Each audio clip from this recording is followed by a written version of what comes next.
Hey guys, welcome back to the Bayside Fabrication YouTube channel. Well, I haven't touched the 911 in a while, and we're going to change that today. We're going to play around with this car. Now, I had vacation. I went back to Connecticut for a week. A hurricane came in. I had to change my flights and get home early in order to button my house up and everything for this hurricane. Thank God we are okay here. Nothing happened really to us at all. But an hour south is a whole different story, and I'm sure you guys have seen the news, man. It's really bad. So we pray for our friends down there, and yeah, I don't. There's not much else to say about that. It's a really rough situation for those guys. But anyways, yeah, I was just playing catch up with orders and stuff, and now here I am. So I haven't really touched this motor since the last video. I did pull the timing chain cover off, the valve cover off, and I swapped out my timing chain and my timing chain tensioner. So I didn't see any evidence of anything wrong with the old one, but just for peace of mind, we did that. So at this point, I cannot find anything wrong with this motor. I'm going to dig a little deeper today. That's going to be my plan. I want to check the wrist pins and everything internally. I don't think that's a problem, but we're gonna double check that. I already checked all my rod bearings. The rod bearings are perfect. So the bottom end on this motor seems perfect and intact.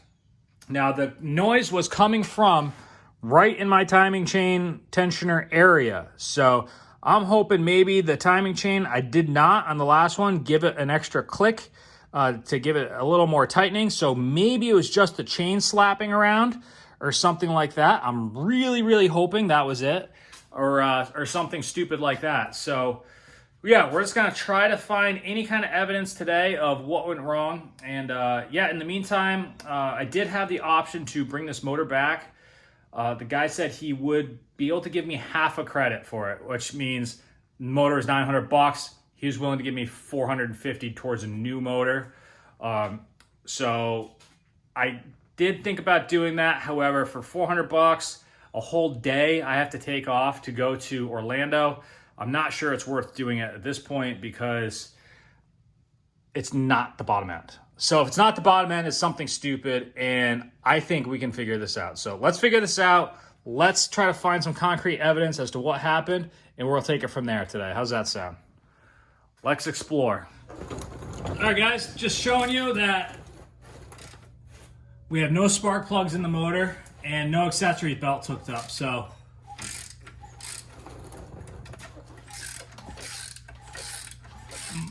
motor is completely free from any kind of hitting anything. There's no sounds, nothing mechanical sounds like it's hitting.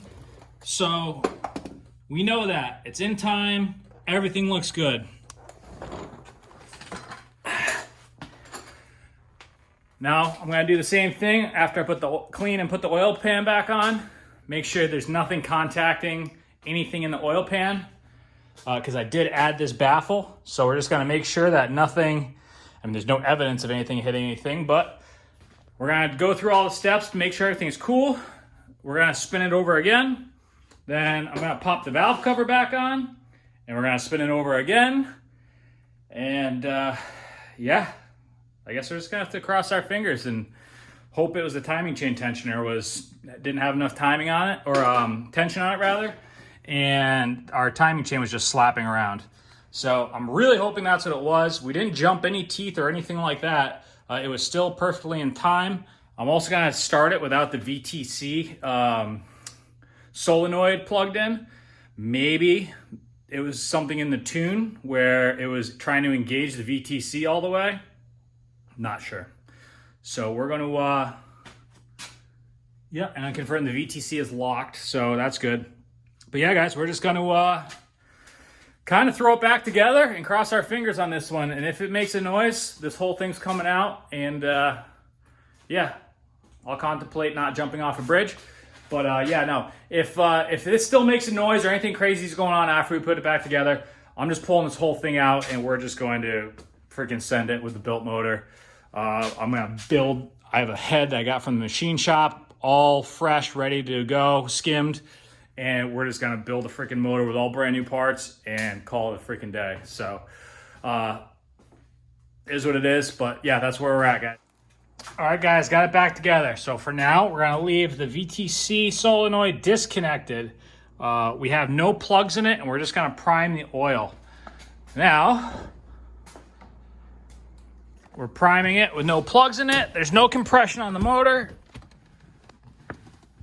So it's gonna sound a little funny.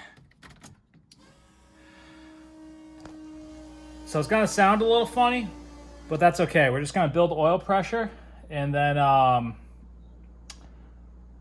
try to hear if we can hear any kind of crazy noises. As of this point, and I turn it over by hand, I can't hear anything. So it just turns over nice and smooth. So we'll probably hear that right now.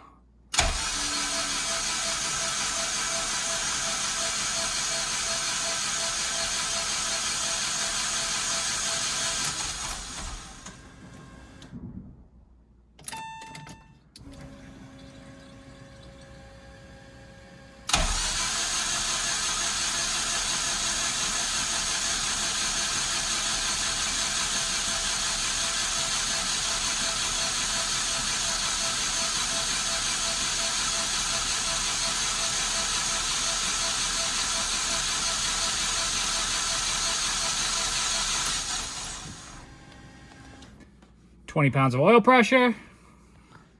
We're just gonna do this a couple more times. But yeah, so I'm gonna do that, I think 2 more times. I hear nothing inside.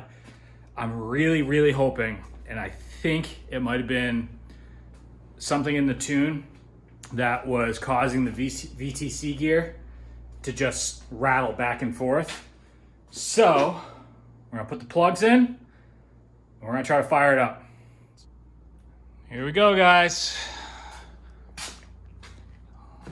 little bit nervous, but we're just gonna go for it. See what happens. We're gonna know right away. Make sure our display comes up.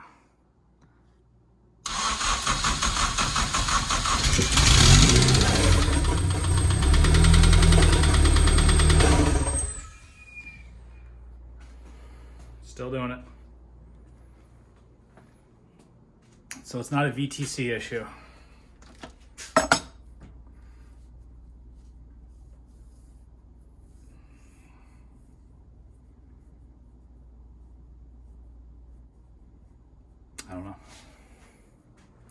I don't know.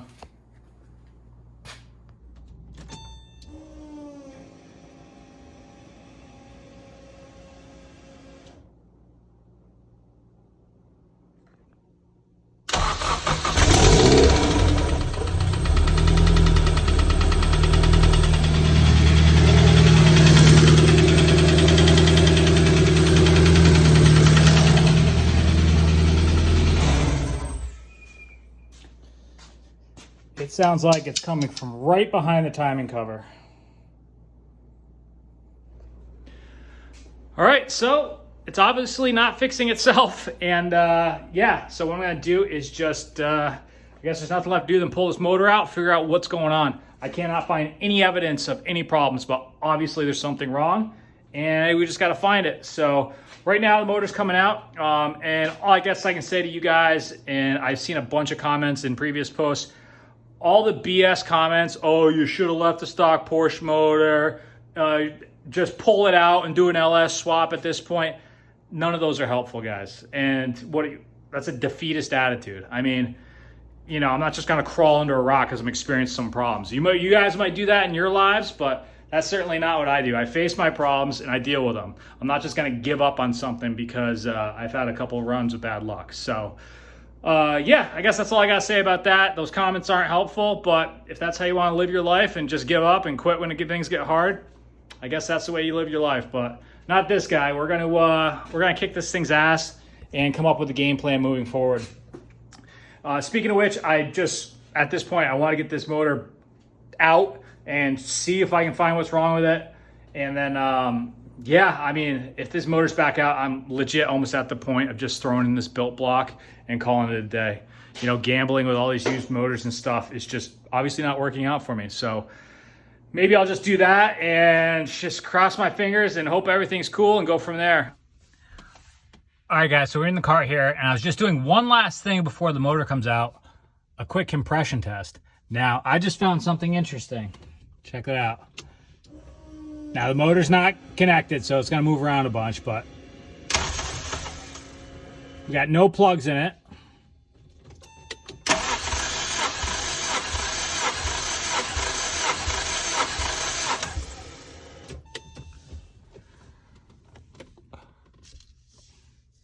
So that is cylinder number 2, and it's got 175 PSI. The rest of them have 195 to 200. So we're almost down 25 PSI in number 2. So I'm wondering if we got like a stuck valve situation going on. And it's something in the head. So I'm gonna lower it. I mean, at this point, I think it's probably just easier to pull the whole motor. I don't know. I'm gonna debate it for about 3 seconds here. I just think it'll be easier just to, you know, it'll take an hour or so to get this motor out, and then we can have it on a stand and actually diagnose it instead of trying to mess around inside a car and, you know, do all this stuff. So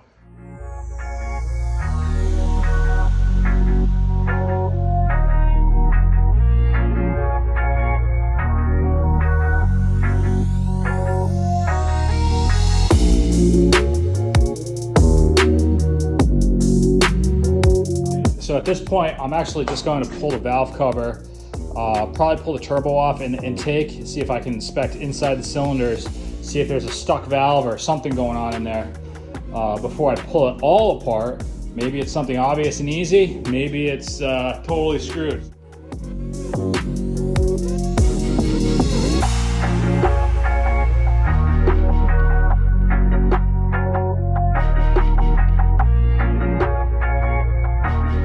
Here's where we're at, letting the oil drain out. I did check the intake and exhaust valves, especially on number 2 there, which was down to 25 PSI in that cylinder. And everything looks fine. I cannot find any evidence of anything wrong with this motor at this point. So I'm gonna just keep taking it apart until we find out what's wrong with it, because I have to know at this point, because it's just one of those deals. I have to figure it out. Okay, so just inspecting the pan here. There's a little bit of silicone and stuff, but there is a little bit of metal, just like last time. So I'm just gonna keep digging. So I have it pretty much all stripped down, and I'm ready to pull the cams out, and I'm just gonna pull the head in this thing because obviously it's down compression on this cylinder right here.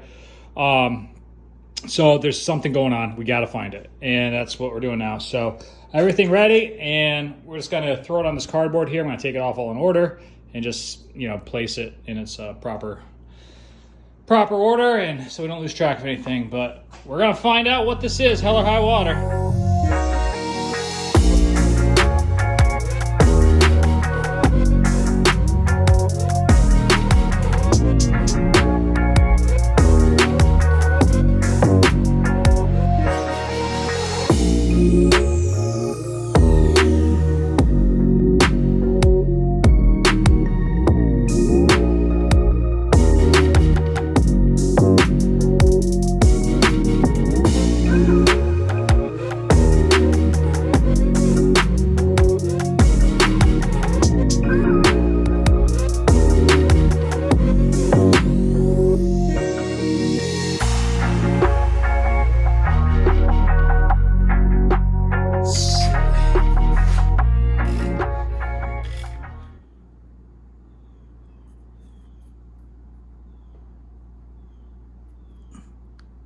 It's like pieces of metal or something in this cylinder.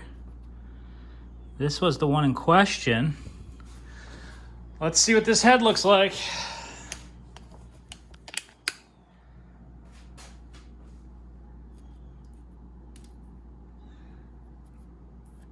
It's definitely like shit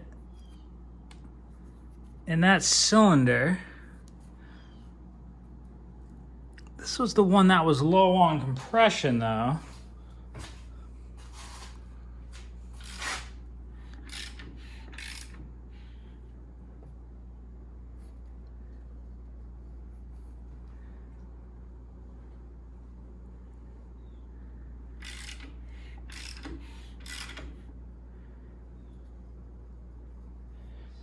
I don't know what the hell's going on with this thing, guys. Did look like there was, like I said, a little piece of crap in this one. Got nice cross hatching in there. This one just has a mark going down the side, but it's nothing.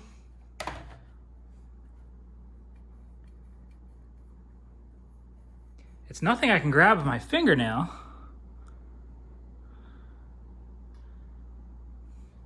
This here,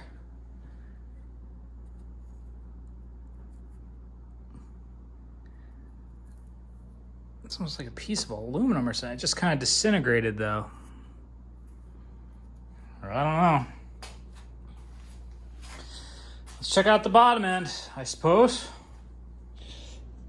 So like I said, I did find, this is the only thing I found. It's a tiny little piece of metal.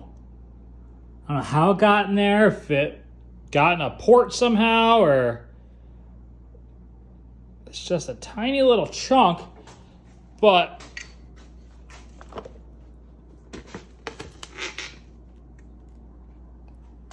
that was in this cylinder.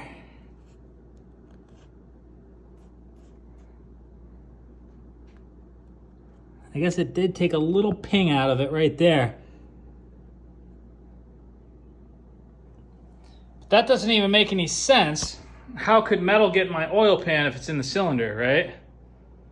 So I guess we move on checking out the bottom end. Well, what do you guys think? These rod bearings are perfect. A little wear, but I mean, there's nothing crazy going on with any of these.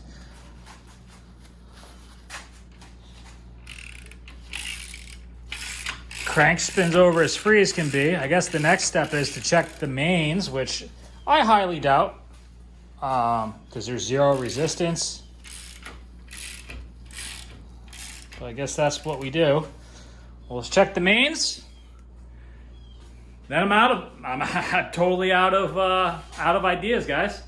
So if you can think of anything now that we've torn this old motor down, please let me know.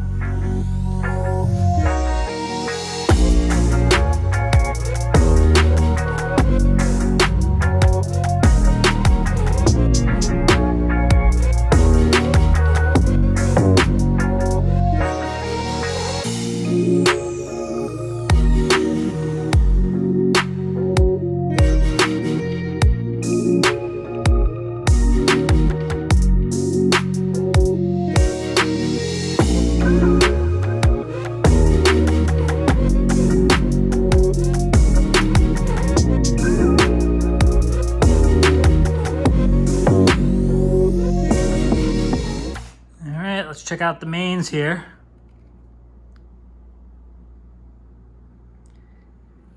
This one has one little spot on it. So that one has that one little spot on it. You can see right there. But that's nothing that would cause anything like the sound that we were hearing. And we'll go and just throw the crank back in.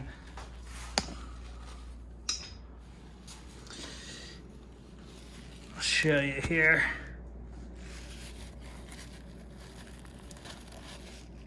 A little wear mark there.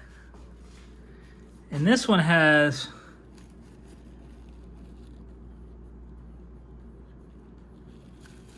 these like little chatter mark almost. I mean, I'd certainly replace them now that we're here, but that's absolutely nothing. Absolutely nothing that would cause that noise. So that's not what the noise was. So now we have completely ruled out that it's the main bearings, that's the rod bearings, that it's really anything other than that little tiny piece of metal that somehow made its way into that cylinder, which wasn't even the cylinder that was low on compression. That's the only issue I have found. So, I guess let me know. At this point, we've deactivated the VTC. The VTEC, don't really, I mean, I guess it could still be the VCT, the cam gear,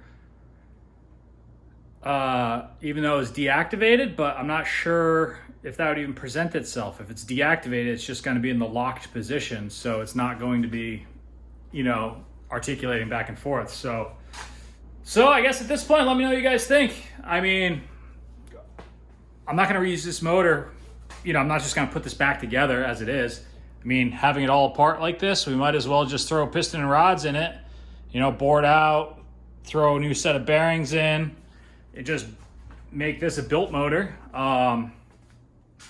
You know, that's going to take time and stuff. So I guess at that point, I might as well just use my built motor, strap a head onto it, which I have sitting right here. Don't know, guys. Let me know what you think. I'm completely stumped, and I feel like I've gotten nowhere.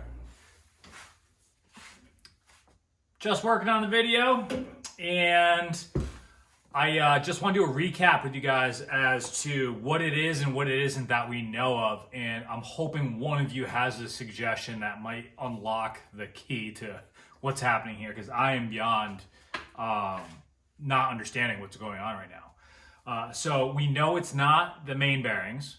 We know it's not the connecting rod bearings.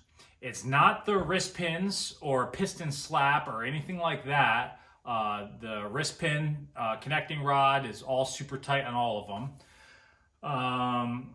With the last time it ran, we had the VTC and VTEC disconnected completely. We ran 2 different timing chains and 2 different timing chain tensioners. So that tells me that, you know, obviously the same noise presented itself with 2 different chains and tensioners, you know, back to back. So it's not that. All the valves open and close as they should when manually turning it over. There is a very small amount of ferrous metal in the oil pan. When I say small, it's just residual on the bottom of the pan, and I can, you know, when you dip your finger, you can just kind of feel it, and I took a magnet to it, and then some of it stood up. So it's not aluminum, it's ferrous metal.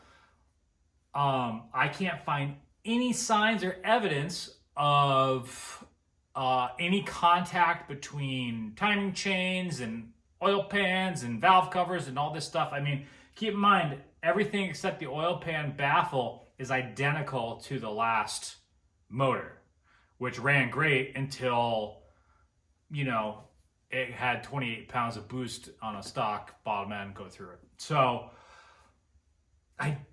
the only thing I saw was that little tiny piece of aluminum that was in that cylinder, which didn't damage the cylinder at all or the piston.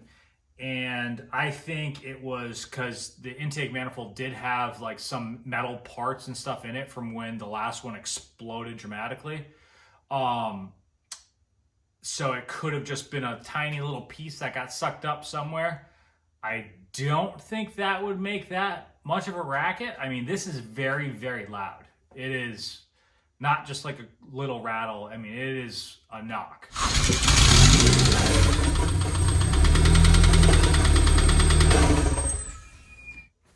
If you guys have any suggestions, please let me know. It can't be the flywheel or misaligned clutch disc or anything like that. And then how would that explain little bits of metal in the oil pan as well? So I'm just stumped, guys. I really am. I have no idea what's going on here. So any help you guys could give me or any suggestions would be great, because I'm not like super Honda guy, although I've torn down like 3 of these motors in the past couple months. So I have a pretty good idea how these things work at this point. But man, this one's got me really, really, really stumped. So I appreciate y'all watching. Thank you very much. Any suggestions, any help is appreciated. At this point, I guess I only have an option to just throw in this built motor that's already a whole bottom end's assembled. I just throw a head on it and we just go from there, I guess. But until then, I hope y'all are doing well. Bush Light always solves problems.